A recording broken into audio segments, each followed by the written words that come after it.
भोंदू अशोक खरात प्रकरणावरून राज्यातलं राजकीय वातावरण तापलंय। त्यातच आता प्रकरणाची व्याप्ती वाढताना दिसतेय।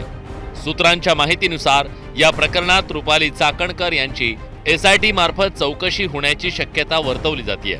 शिर्डीत दाखल गुन्ह्यातील फिर्यादी महिलेची चौकशी करू नका असा दबाव चाकणकरांनी टाकल्याची माहिती वरिष्ठ सूत्रांनी दिली आहे। इतकंच नाही तर महिला आयोगाकडून अर्ज मागवून पोलिसांवर कारवाईची धमकी दिल्याची धक्कादायक माहिती समोर आली आहे। चाकणकरांच्या अडचणी इथंच थांबणार नाहीयेत, कारण शिवनिका संस्थांच्या ट्रस्टींची सुद्धा चौकशी होण्याची शक्यता आहे।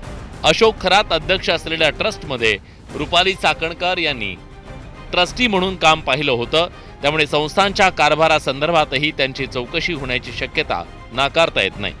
या सर्व घडामोडींवरून विरोधकांनी आक्रमक पवित्रा घेतलाय। होणार काय? पोलिसांना कोणी फोन केले केस घेऊ नका म्हणून? कोणी हे प्रकरण दाबण्याचा प्रयत्न केलाय? ते आरोपी नाहीत का याच्यात? ते आरोपी आहेत, पण ते आरोपी होणार आहेत का? नाही होणार। महिला आयोगाच्या अध्यक्षपदावरून आधीच पायउतार व्हावं लागलेल्या चाकणकर यांच्या समोरील राजकीय संकट गडद होत चाललंय। सूत्रांच्या माहितीनुसार राष्ट्रवादी काँग्रेसमध्ये जोरदार पडसाद उमटतायत। रुपाली चाकणकर यांना महिला प्रदेशाध्यक्ष पदाचा राजीनामा द्यावा लागू शकतो। पक्षाची प्रतिमा मलिन होत असल्यानं पक्षश्रेष्ठी कडक भूमिका घेण्याच्या तयारीत असल्याचं कळतंय। भोंदूबाबा अशोक खरात प्रकरण आता केवळ एका व्यक्तीपुरतं मर्यादित राहिलेलं नाहीये।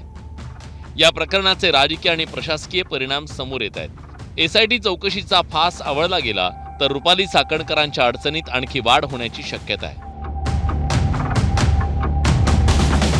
Bureau report, news 18 Marathi.